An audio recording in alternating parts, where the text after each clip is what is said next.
الله من الشيطان اللعين الرجيم بفضل الله بسم الله الرحمن الرحيم الحمد لله رب العالمين والصلاة والسلام على خير خلقه أجمعين محمد وأهل بيته الطيبين الطاهرين اللهم صل على محمد وعلى محمد ولعنة الله على أعدائهم ومنكرين فضائلهم إلى قيام يوم الدين. I thank everyone once again for attending on a night like this, a tragic night, the night in which we commemorate the passing of our first Imam, Imam Ali alayhi salam, the backbone of the Holy Messenger sallallahu alayhi wa alihi wasallam. My brothers and sisters, I want to emphasize one important thing before I delve into tonight's topic, inshallah ta'ala, and that is the importance of giving charity. I noticed that the brothers went around with an FPOS machine, and the FPOS machine was left like an orphan without anyone tapping it. For anything, even as small as $5, goes a long way. The narration states that whoever gives charity in the night of the holy month of Ramadan, Allah subhanahu wa ta'ala repels 70 forms of trials that could potentially befall you. And from within the recommended acts tonight, the night of decree, Laylatul Qadr, is to give charity. For as we know, charity repels everything that could possibly harm us. My brothers and sisters, as I promised you from when I first started lecturing until yesterday, that I will be speaking about marriage. A topic, to be honest, makes me very nervous to speak about, because I'm doomed if I do and I'm doomed if I don't. Just quickly, when I ascend on the pulpit, I don't ascend up here to make friends with anyone. I ascend up here to speak what the Ahlul Bayt say. I don't have an agenda, I don't have something to benefit. I speak what the Ahlul Bayt have narrated in their narrations. Everything I say comes from their words. And if you hear anything bad from me, that's from my shortcomings, not from their shortcomings, alayhum as-salam. So I ask that one, inshallah, everyone clears their heart tonight and tries to pay attention to everything that I say.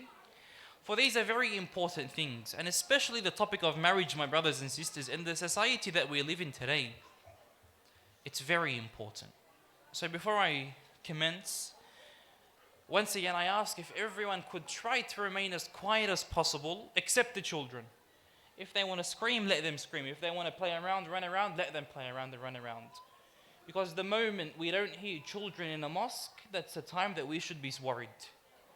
So I don't speak to the younger generation, I speak to the older ones, inshallah ta'ala. If everyone could possibly help me out with remaining quiet, inshallah, I will be forever indebted to you. Allah subhanahu wa ta'ala says in the Holy Quran, Bismillahir Rahmanir Rahim, regarding husbands and wives, they are a garment for you and you are a garment for them. Sadaqallahu al-Aliyyul Azim. Just quickly, Imam Ali alayhi salam, when he went to get married to Lady Fatima, he went by himself. He goes, he knocks the door of the Holy Messenger, and he says to him, "O Messenger of Allah, I want to speak to you about something." So narrations say Imam Ali alayhi salam goes and he sits down, very shy, with his head down, and he's sitting very nervous. So the Holy Messenger sallallahu alayhi wa alihi wasallam says, "O Ali, why have you come to visit me?" He asks him a question, why is it that you have come? So Imam Ali alayhi salam was very shy. He says with his head down, "O Rasulullah, I have come to ask for the hand of Fatima alayhi salam." So then Rasulullah goes to Lady Fatima. He says to her, "O Fatima, Ali, your cousin has come. Ali, my cousin has come to ask for your hand." So narrations say that Lady Fatima put her head down and she didn't speak. So Rasulullah immediately says that her being quiet is a sign of acceptance. And then he hears a loud calling from the skies, "O Muhammad, marry the light from the light. Marry Ali from Fatima." Alayhum as-salam. In order for me to get married, I need to understand that there is an importance of making the decision to get married. Everyone knows that it's good to get married. Everyone knows that it's important to get married. But many of us tend to not understand the importance of being precise with the person that you choose to get married to.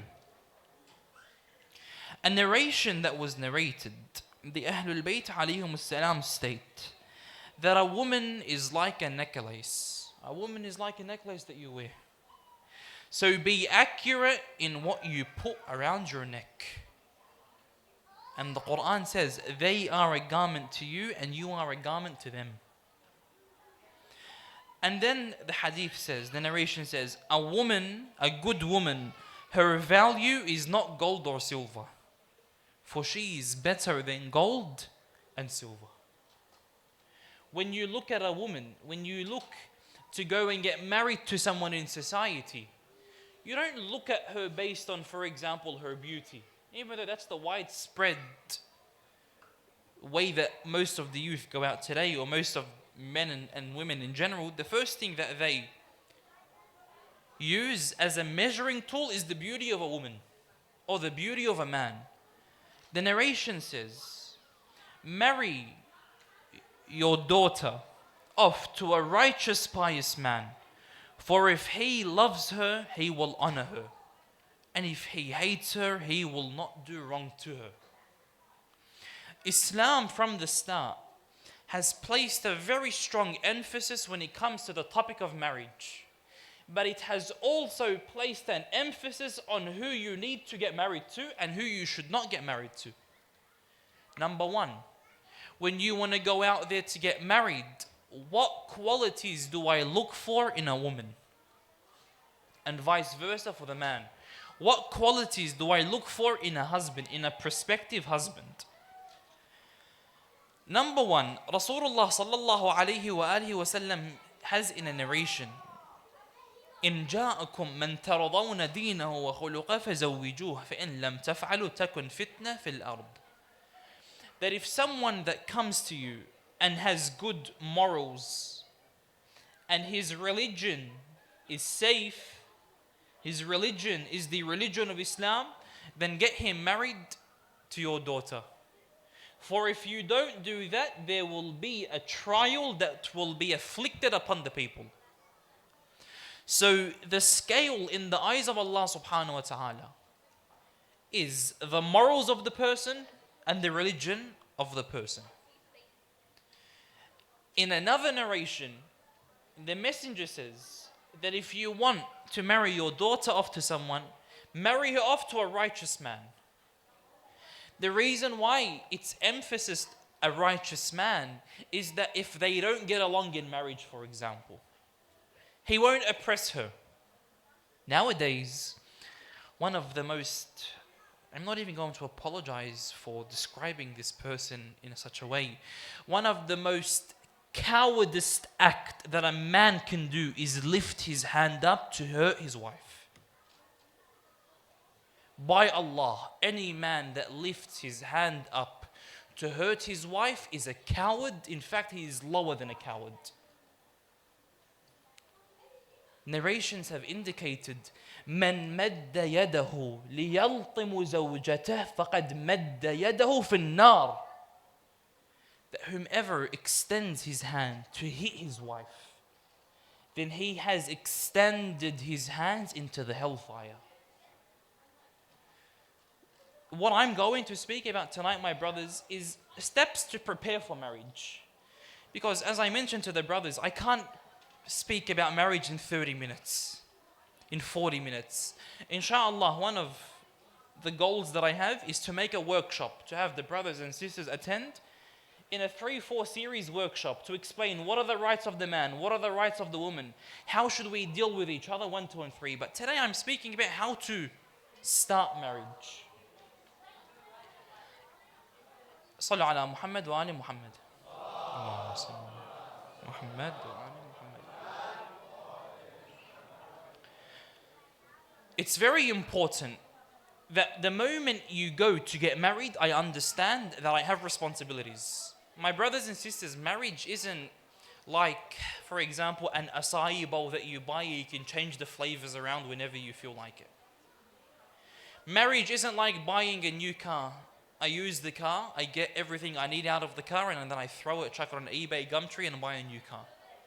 That's not how marriage is, my brothers and sisters. It's very important that you know what you want in life. You know your goals in life. Because many times, and inshallah I will mention, there are negative reasons to get married. And then there are positive reasons to get married. We need to understand these reasons. But first and foremost, don't go out there and try to marry someone, for example, that you know yourself, my brothers and my sisters. You know what you like. You know what you don't like. Don't go and marry someone just because of her looks. Or don't go and marry a man just because of his looks and you say to yourself, inshallah, one day I can change them. Because I've seen many divorces.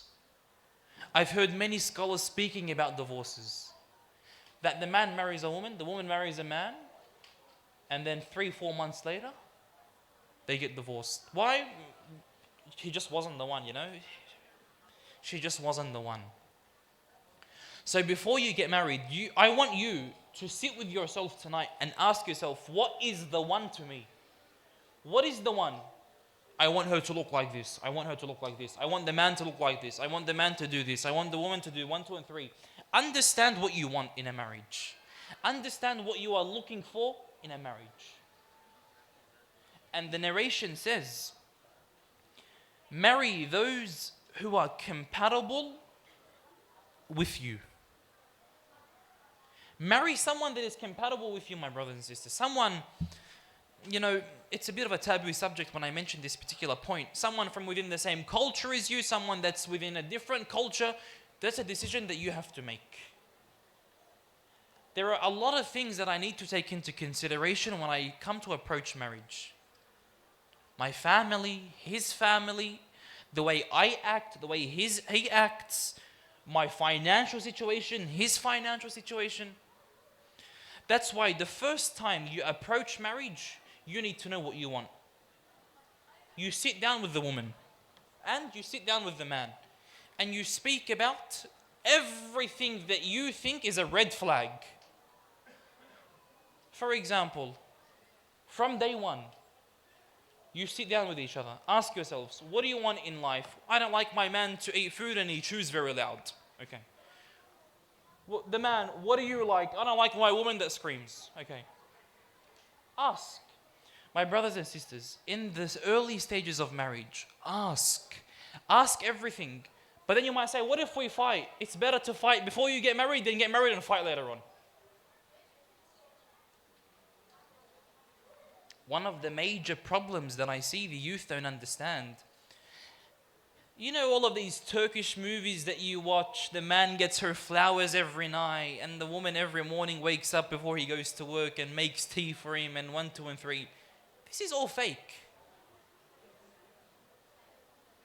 All of this Hollywood acting is untrue. I remember once I was watching a Turkish series with my grandmother. It was quite old. In the series, there was a mother that was screaming. Her son is asleep and she's screaming, come and eat the food, come and eat the food. And they made it seem so nice and so cute between the mother and the son. I said, I wish I had this. Wallah, thumma wallah, thumma wallah. The next morning, my grandmother screamed out my name for me to eat. And I was asleep. I woke up grumpy. The TV show said to me that you should feel happy. Reality, I wasn't happy. We need to understand, differentiate that what takes place in marriage, in real life, and what takes place in movies is fake. Is a load of rubbish, with all due respect. So the first important thing, when I go out, I sit with her, I need to see, am I compatible with her or not? Am I compatible with this future husband of mine or not? What are qualities that I don't like in a man, and what are qualities that I don't like in a woman? These are very important that you speak about them from the start. Nowadays, you know what the compatibility criteria is? You flick on Instagram and I like this person, so I send him a follow. I send him a follow straight to the DMs, vice versa. That's the compatibility that society has drawn today. She looks good. Yeah, she looks like she'll be good. She'll look good if she had my kids with her. 1, 2, and 3. This is dangerous, brothers. The reason why I'm emphasizing on the importance of this is because our society today is going through a divorce. And the rate of divorce is far higher than the rate of marriage. Everyone wants to get married. Everyone wants the Romeo and Juliet in life. There's no such thing as Romeo and Juliet in life, my brothers. It's understanding each other. There are 14 reasons, negative reasons for marriage. Number 1 is that you don't have a very good self-image, so anyone that accepts you, you get married to them. And we see that in society. For example, someone isn't very confident and he finds that someone likes him, or vice versa, so they hold on to this person. Whether this person is good or bad for them, they hold on to them because this person accepted me, so I should continue with marriage with them. That's a negative reason, and I will explain inshallah. Number 2, I'm unhappy in life, so I thought I should get married and maybe I'll live happily ever after. Number 3, I don't want to be lonely, so I want to get married. Number 4, to overcome my desires. Number 5, to solve my financial problem. These are reasons why people say they got married, literally. Number 5, to solve my financial problem. Number 6, and I don't know who thought this is true, marriage will help me escape, will give me more freedom. Marriage will help me escape. Escape what? It will give me more freedom. You're clearly not married. Marriage, my brothers and sisters, this is what I mean, that you need to understand the responsibilities of marriage. Marriage doesn't give you more freedom. It might give you freedom from your mum and dad. I can wake up whenever I want, sleep whenever I want. Even that you can't do when you get married. But it's important to understand that I shouldn't get married because I want to leave my parents' house. My mother is too oppressive, my father is oppressive, so I want to get married and I want to go to someone else's house. That's a negative reason. Number 7, we both share a problem, so this problem brought us together. That's another Hollywood thing. They're both traveling together overseas. One's probably just had a breakup and the other guy's traveling the world, and they find each other, so they have a problem, they get married to each other. Hollywood again. This isn't reality, my brothers. Number 8, I'm bored, so there is nothing to do. Number 9, there is only one thing that I really love about him or her. If you only love one thing about your prospective partner, then I think you should revisit getting married. Number 10, all my friends are getting married, so I think I should get married. Number 11, I will not let that person get away from me. We have a problem with toxicity in society. And this is an issue that needs to be emphasized on. There is a lot of toxic traits, both within men and with females in society. We need to address these. There is the concept of, I love her or she loves him, so because he doesn't want to get married to me, I'm never going to leave him alone. I'm going to make sure he hates life if it's not with me. This is childish, my brothers and sisters. These aren't reasons why you need to get married or why you should get married. Marriage is a relationship. Marriage is a way to gain closeness to Allah subhanahu wa ta'ala. When you get married, your goal should be to reach Allah. And I'm going to mention that shortly, inshallah. Number 12, my family pressure. My parents are pushing me to get married. Number 13, I must have a wife or husband to get a prestigious status or job opportunity. And number 14, I can change him or her after marriage. These are 14 reasons why you should not even think about marriage. Because one, you're not in the state for marriage. Because marriage needs a man, not a boy. Marriage needs a woman, not a girl. When you get married, it's no longer two individuals living in a house and she serves him and he serves her. Marriage is one body. You together need to reach Allah. The reason why Islam recommends marriage. For example, just a quick comparison between the two religions, Islam and Christianity. Our brothers from the Christian side, the priests believe that no, we shouldn't get married. Why? Because Jesus didn't get married, so we should stay single all our lives. Okay. On the other hand, Islam says no. Islam says if you want to complete your religion, you go and get married. So Islam shows that there is a strong emphasis of building a relationship, building a house, not to have fun. Having fun is okay, but to reach one objective, and that is to worship your God together, to worship your Creator together. That's what marriage is about, my brothers and sisters.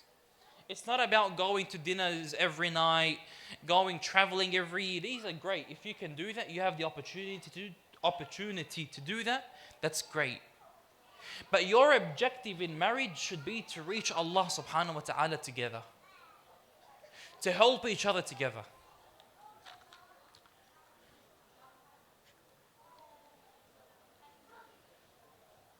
In relation to the narrations that mention marrying a woman for her beauty, the Holy Prophet says, one who marries a woman must not marry her for the sole purpose of her beauty, as he will not find what he wants.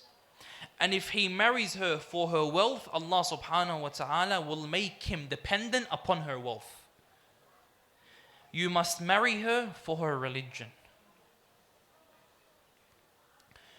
When you go out to look for a wife, my brothers and sisters, this is advice before Allah subhanahu wa ta'ala granted me the ability to get married. One of the most important things that I thought about personally was my children. Because I heard advice from one of the scholars. He said, let's say, God forbid, that you were married to a woman and you happen to have passed away while the woman was pregnant with a daughter. Would you be content? Will you be happy or safe that this daughter that is in my wife's stomach, if I was to die, would she raise my daughter the same way that I would want her to raise my daughter or not? If you say no, then she's not the perfect person. She's not the right person for you. Because, my brothers and sisters, when we come to marry each other, I need to think about the children. I need to think about, is this partner of mine going to be a backbone of my children? Is she going to make sure that they hold on to the religion of Islam if I wasn't present? Is she going to raise my children to be soldiers of our 12 Imam or not? If I don't think about all of this, if I just go out and I find anyone and I go after my desire and I marry anyone, in the end, I ruin the life of my children. And vice versa to the sisters, if they go and find a man and the man is 1, 2 and 3, not the perfect person, or not the person that has anything to do with religion, then there comes a problem. There are 7 reasons that are important to get married. Reason number one, I can't seem to read my own writing, to be honest.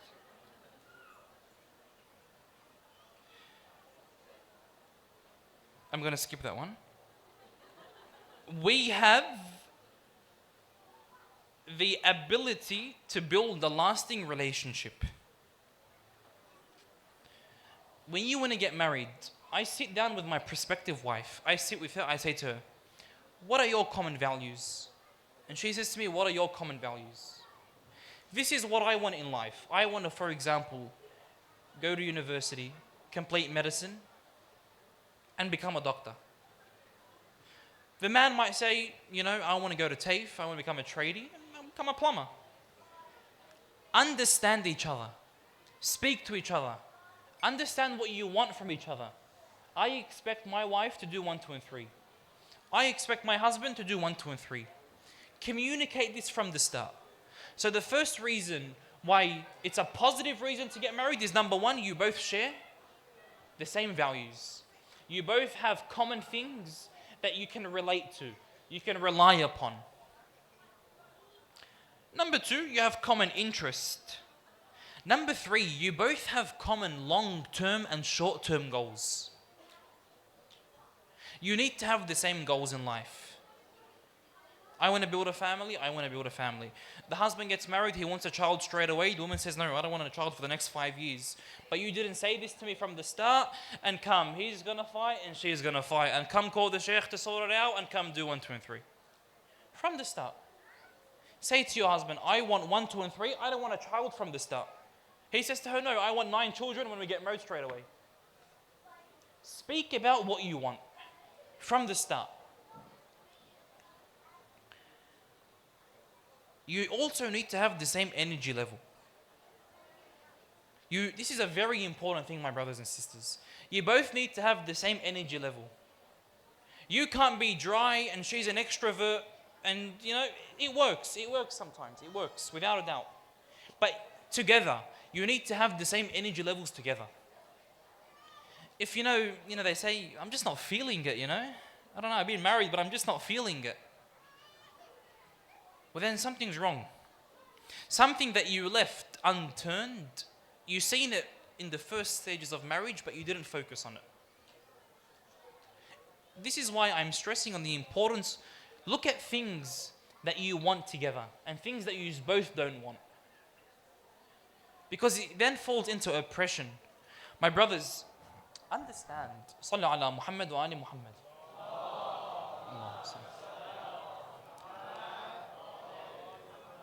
And this is a serious talk with the boys. You need to understand that you're taking a girl from the warmth of her house. You're taking a girl away from her father. The closest man to your wife is her father. You're taking her away from her father. And you're bringing her into your house. You need to understand that there was a difference in the way that you both were raised. I was raised a certain way, she was raised a certain way. My parents had certain rules, her parents had certain rules. You need to understand each other. Because it's so sad, it's so unfair that you take a woman from her father's house, you throw her into your house, and then you become like a dictator upon her.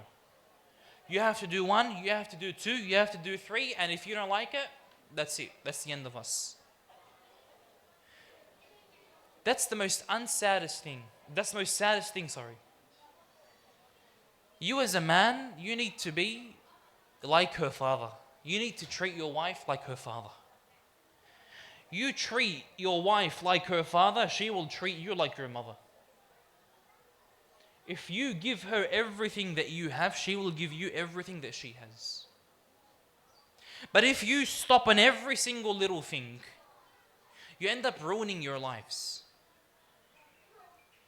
So you need to treat her well. She sells her honor to you. She sells everything to you. In the end, after a few months, it's just not hitting it, So you throw her away and you divorce her.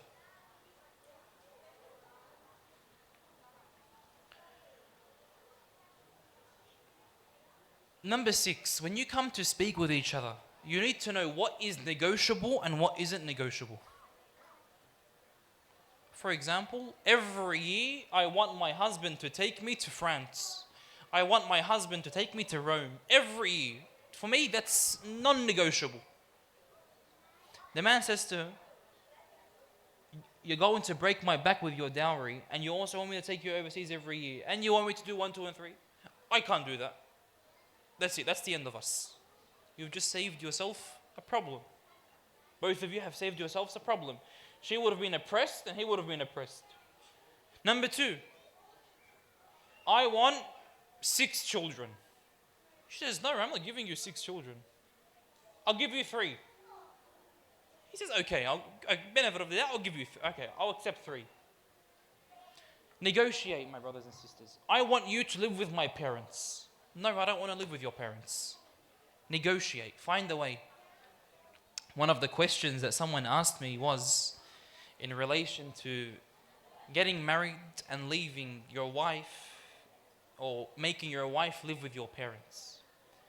I don't know how to approach this, to be honest, because I don't want to cause problems between families.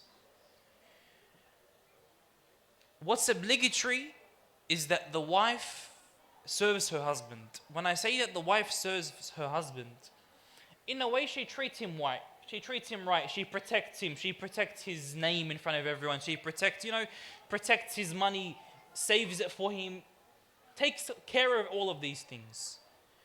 But your wife isn't responsible to serve your parents. Your wife isn't responsible to serve your brothers and sisters. If she does that, that's from within her generosity and her love.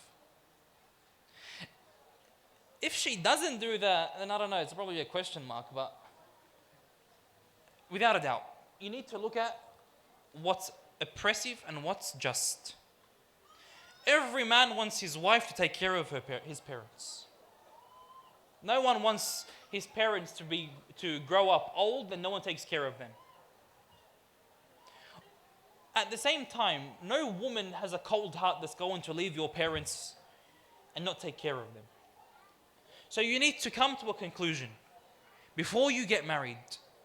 I know many scholars that have a very, very tough stance towards this. They say, no, this is oppression. So you need to find a way that works with you guys. If the person that you want to get married can't live with your parents, you have to try to find a way to meet mutual grounds. This is the engagement period, is a period where you have to speak with each other, where you have to understand each other very, very much. But you know what the other problem is? They call the engagement period the period of facade. Facade in English, F-A-C-A-D-E. Everyone wears a mask. He's the most romantic guy and she's the number 1 chef. He gets married, it's only eggs for breakfast. You need to understand everything from the start. I'm not a fan of engagement periods. Because I believe that engagement periods do more harm than they do good.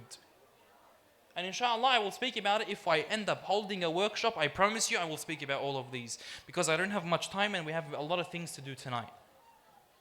Just very quickly, I'm going to ask you guys to answer this question within your heart. Are you ready for marriage or not?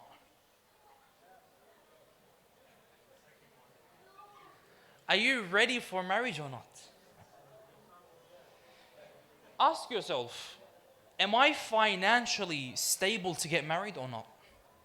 You're going to say to me, Allah subhanahu wa ta'ala in the Quran says, إِن يَكُونُوا فُقَرَاء يُغْنِيهِمُ اللَّهُ مِنْ فَضْلِهِ. And if they are poor, Allah subhanahu wa ta'ala will increase in your sustenance from His generosity.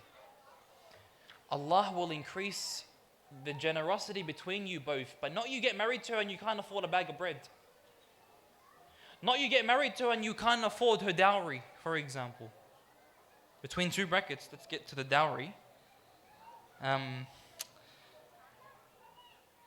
narration says that the best of women in my ummah are those whose dowries are low.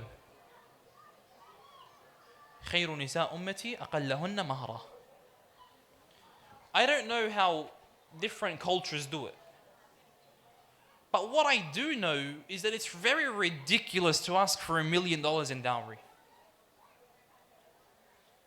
I know one of the scholars, one of our teachers, he says that I was in Sydney and I went to do a marriage contract for a certain culture, and her dowry was $1 million. Wallah. Her dowry was $1 million. Without a doubt, this is the most ridiculous thing. Ask for something that is going to suffice you. I'm not going to throw an amount out there so I don't screw the boys, I have to feel your pain. But something that is reasonable, something to sort her out, something to help her out, something to at least help her afford some gold, a wedding dress at least be generous in that regard, my brothers. But asking for crazy amounts, I had a friend, he once said to me that he proposed to a certain woman and she wanted X amount. Let's say it was a double digit, like she wanted, let's say $40,000. And on top of that, she had a certain wedding ring that she wanted to purchase that was at least $10,000 more. So 40 is to 50. And also I need to buy her a few gifts, a few thousand. 50 goes to 55. Akhi, that's a house deposit. Why you trouble yourself? $55,000 for a dowry? I understand there is inflation. I understand that there is give and take. We need to change with society. But at the same time, if you want a man to protect your daughter, at least try to help him out. At least try to help this brother out. Sallu ala Muhammad wa ali Muhammad. The volume is very loud from upstairs, so I don't think they liked what I said. It's very important. It's a woman's right that she gets her dowry. And if Allah subhanahu wa ta'ala was to grant me a daughter, I would ask for a dowry without a doubt. Everyone wants the best for their daughter. But not that you go to the extent that you're bargaining with her prospective husband, 50, 40, 45, 50, 50, and you're fighting back and forth. The dangers of this, let's say that he was able to find the money. He got the money. When they get married, every time she opens her mouth, I want to go somewhere, I just paid 50 grand for you. I don't have money to take you out. I just paid 40 grand. How am I going to take you overseas? Save the troubles in marriage. Look out for your daughter. Ask, without a doubt, ask for some gold. Ask for some money for her. Ask for a wedding dress, 1, 2, and 3. But at the same time, think about the guy. Think about the man. How is he going to afford it? Many of our youth today, you probably can't buy a house until you're 40. If you're 18 right now and you're working, you probably won't be able to buy a house until you're 40. If there are houses cheap by the time you're 40. So you need to understand all of these things, my brothers and sisters. There is so much to take into consideration. Number 2, are you psychologically ready for marriage? Both to the brothers and to the sisters. Are you psychologically ready for marriage? I don't know how much I should emphasize on the importance of being psychologically married. You need to be a man, not a boy.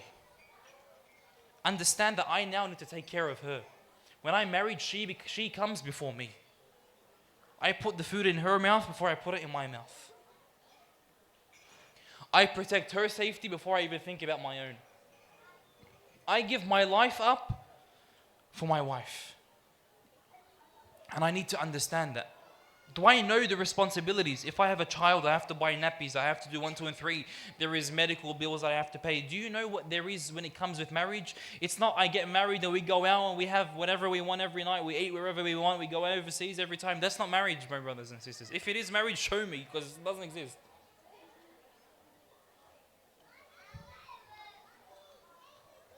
Number 4, are you ready to take responsibility of a family? A child comes, are you able to take responsibility of a family? So I highly recommend that you boys, and to my sisters, try to work on yourselves, work on your spirituality. Build your iman. Because at the end of the day, marriage is 2 incomplete people coming together and making one person to reach their creator. In the end, we get married to reach Allah subhanahu wa ta'ala. Fights happen in marriage, my brothers and sisters. Fights happen. But you also need courage. Brothers, you need to have courage to ask for her hand. You know, I don't know if I should mention a personal story just to give you a bit of energy, a bit of confidence. I myself, when I got married, me looking the way I do, I myself went and knocked on her door and spoke with her father and her brother. Myself. I didn't get my family involved, nothing. Is it nervous? Without a doubt. But you have to take the chance of being rejected. You as a man need to take the chance of being rejected. Ask for her hand. Sit with her, speak with her, communicate with her. But you need to be ready. Psychologically, physically ready. Go to the gym, build muscles. Because after marriage, all you're going to get is a gut. So try to help yourself from the start. And inshallah, Allah subhanahu wa ta'ala grants you a pious spouse. I mentioned this last time and I'll mention it again. The greatest advice that I got before I proceeded to get married was, place your entire goal, your entire life, اجعل مشيئتك مشيئة صاحب الزمان. That one line that my teacher said to me, still till today, I constantly remember it. Make every intention in marriage to gain closeness to Imam Mahdi. In the end, your wife is a gift from the Ahlul Bayt. Your wife is a gift from Allah, from your Creator. You need to treat your wife in a way. Would you like a man to treat your daughter unjustly? Then why is it that many men treat their wives unjust? Do you forget that one day you're going to have a daughter? I swear, wallah, those that lay fingers upon their wives, may Allah subhanahu wa ta'ala break their hands, inshallah. A woman that comes from her father's house, from the warmth of her father's house, and gives her honor to you, and in the end you come and you abuse her in a physical way, wallah, you're not a man. By Allah, you're not a man. You might say to me, the Quran says that if it reaches a certain point, I can hit them. Have you looked at the jurisprudential ruling of what you can even use to hit your wife? Anyone know what a siwak is? A miswak? You know the toothbrush that the Arabs use that are made out of little thin twigs? The Quran, when it says that you can touch your wife in this way, it's you can only tap her, like wake up. Tap her, wake up. That's the maximum you can go.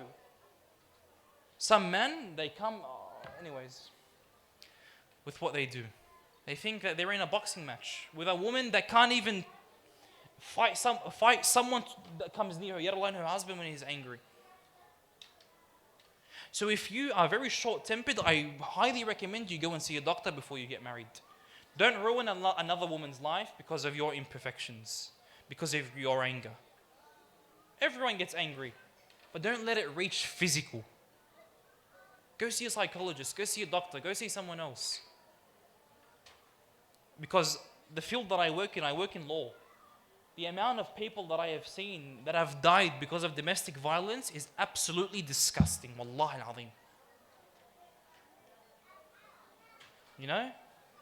So it's very important that you try to build yourselves together.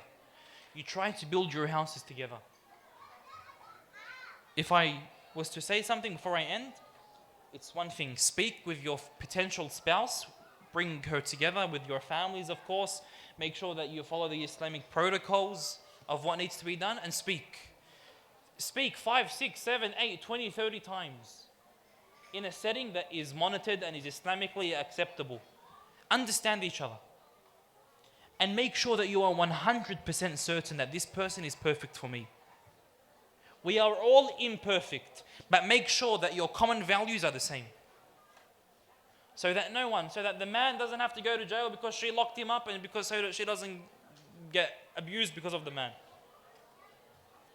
Inshallah ta'ala. I am extremely sorry if I upset anyone with what I had to say. But everything I said was based on the narrations of the Ahlul Bayt alayhim as-salam. May Allah subhanahu wa ta'ala protect you all. May Allah subhanahu wa ta'ala marry those of you that aren't married. And those of you that are married, I won't continue the dua for you, but may Allah bless you inshallah.